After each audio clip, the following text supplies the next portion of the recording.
Hi there, it's Nicole for Honeybee Stamps, and today I'm sharing a card featuring lots of the Mermaid stamps from the Under the Sea release, as well as my favorite ocean scene builder stencils, and some other Honeybee products to create an Under the Sea shaker card.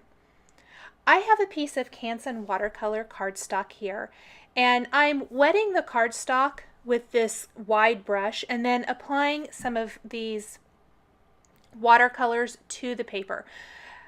I'm going to start pretty light. Down near the bottom, I definitely want it darker, but I'm going to just kind of keep working in these watercolors until I get the consistency I want. Oftentimes I will use distress inks or distress oxide inks or something like that, but I really wanted a watercolor look. I wanted to do something a little different. This is pretty wet. I spritzed it with water. I was trying out some different techniques, and then I'm drying it, and I really did not like how that looked. So I re-wet it, and I'm going to lay down some more watercolor on top here, and just kind of keep layering in these colors. Go ahead and heat this. I find that if you keep laying the color on when the paper's wet, it's just going to run all over the place. So if you want to build up that color, dry the paper or dry it most of the way, and then you can layer on some more color, which is what I'm going to do. So now I'm really going to go over this and darken up my paper to get a little bit more of how I want this to look. And that is so much better. I really like how this is looking. Now I'm going to dry that and take one of the Ocean Scene Builder stencils, and through this I'm going to use one of the lighter paints through that. And it's okay that it's kind of messy. You can take your paintbrush, water it down. I do not want those sharp lines anyway, so it's totally fine. I am going to heat this again. Lay just a little bit of water down. Blend out some of those harsher lines. My heat tool is definitely my best friend with this particular background. It allows me to dry everything quickly so that I can go ahead and layer more. Now I'm going to take a white opaque paint and go through another one of the stencils. This one has a little bit thinner ray through it, and obviously that white is way too dark, but that's okay. Just take a little bit of water, water that down, and this is really starting to look more the way I want it to look. That under the water kind of scene where the light is filtering down through the ocean. Now I went to lay this down and I accidentally had a little water on the back of that. So I'm going to blend that out, heat this up. I need to blend out a couple little areas here.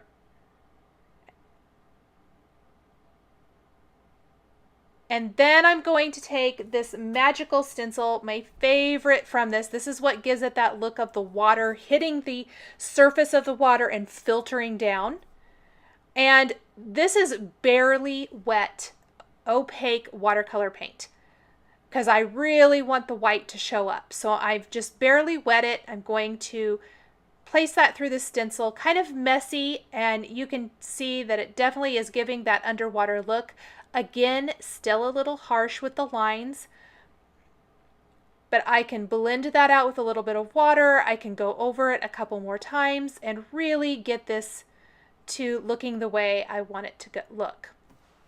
Once that's done, once that's dry, I like to lay out the components I'm going to be using for my card. I have stamp images from not only the Swimming By stamp set, which is where my mermaid and turtle are coming from, but a starfish from Mermaid Song and some seaweed and other images from the Under the Sea stamp set. So 3 stamp sets here for all of my images. I love mixing and matching the components from the stamp sets. I think you definitely get more bang for your buck that way. You can mix and match and build all kinds of fantastic scenes. Now from that whole panel, I did die cut an A2 double stitched frame from this. This is the second largest from this Honeybee die collection. why I like to do this. This is the shaker frame and the inside of the shaker. This creates that seamless scene so that even though this is a shaker card, even though it's going to be interactive, it's going to be seamless from the frame to the inside. I have a piece of acetate that I've laid on top. This is kind of just to gauge where my greeting's going to go. Another thing that is really important to me when I'm creating a shaker is I like components on the inside, and then I like components on the acetate, and I like something on the front of the shaker. It gives tons of depth and dimension. One of the reasons I like stamping my sentiment on the acetate is that way it's never covered up by the shaker material. Sometimes that shaker material can cover up your greeting and it's hard to read. This creates a greeting that is right on the front. So I am building the greeting from the Mermaid Song stamp set using some white Stazon ink to stamp that right there. I'm also stamping water bubbles, and the water bubbles are going to come from the Swimming By stamp set as well as the Under the Sea stamp set, and they're going to be throughout the whole design. I'm using my mermaid and my starfish so I can gauge where I want those to go, since I'm doing all of my stamping on the acetate right now, and I don't actually have these images stamped and colored in yet. This is a card where I'm building it from the background up. I'm going to lay my turtle down here because I want a few little bubbles coming up from the bottom from him, and they will actually kind of go over the top of the mermaid. The mermaid is going to be on the inside of the card. The mermaid and the shaker material is all that's on the inside. Then the rest of the components are going to either be on top or tucked around the bottom edge of the front of the frame. I'm going to ink up the rest of the bubbles, stamp those, and then I am using a Stazon cleaner to get that ink off immediately and clean those up really well. If you don't want any Stazon ink to stick to your stamps, I would highly suggest using a Stazon cleaner, and make sure you use it immediately. I know a lot of you don't like the staining on your stamps, and this is how I get around that. Now on a white top fold card base, I actually started to put adhesive all over it, but I don't want to do that. What I want to do is put adhesive right where that center panel is going to go, and then attach that right there in the middle. So there is the center piece. I want to make sure that's good and stuck down in place. Make sure it's still lining up just right. It is. Then I'm going to put adhesive on the back of the frame and place the acetate panel right there on the back. So there's kind of what it's going to look like. I still haven't removed the backing paper from the acetate. That's why it looks a little crinkled. Now I've stamped the mermaid from Swimming By, the mermaid and the turtle.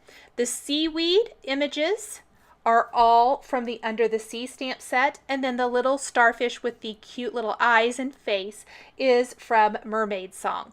And I really felt this card needed that starfish because the greeting reads, "You are a star." This works for so many different occasions. I really like cards that work for anything. You always need those birthday cards or baby cards, wedding cards, sympathy cards, things like that. But cards that work for any occasion and just because are often my most used cards. And I think this sentiment is one that really works for that. I am coloring in the images with Copic markers. The colors I'm using are shown across the bottom of the screen. That BV00 is a fantastic shadow kind of marker, great for the skin, creates those great shadowed effects. For my mermaid tail here, I am blending two colors together, some oranges or peaches with some kind of peachy pinks. So I'm starting with my oranges, and then I'm going to blend the pinks down into this. I wanted something that would stand out against the blues, and I thought this was kind of fresh and fun, especially because her hair is going to be kind of in the purple and aqua spectrum, that mermaid hair. I know if you've watched any of my other videos with mermaids, I've kind of gone all over with my coloring with their hair, but this is my favorite color combination. The kind of bluish purples into the aquas. That mermaid hairstyle, you can Google that online and see people have dyed their hair that way. That's kind of what I was trying to emulate here, and I think it's really fun. These mermaids' hair is, I think hair is fun to color anyway, but I think the mermaids from Honeybee Stamps are just so much fun to color. The seaweed I'm coloring in some yellow greens, yellow green 01, YG25, 17, and G16. The G16 is going to be a little bit deeper, darker green for some nice contrast, deepening and darkening some of those areas on the seaweed. And I'm going to color all of the seaweed images in with these 4 marker colors. That kind of keeps it nice and easy. They're nice bright green colors. They're going to show up great against the blue of my underwater ocean scene. Now for the hair. The base color for the hair is BG60. It's a very, very light purple, and then I'm going to build that up with B63, 66, and 69. 69 is used pretty sparingly. It's only to darken those areas that are naturally going to be a little bit darker. And then the tip of her hair is going to be aquas, which is BG 32, 34, and 49. That's the darkest color. As I'm coloring this, and I did concentrate most of the aqua towards the tips of her hair, the ends, I'm going to pull in some of those lighter aqua colors into some of the lighter highlight areas where the more purpley blue colors are. And you'll see that here in a little bit. And it just kind of helps blend the colors in. So I'm adding some shadows and darkening the aqua here.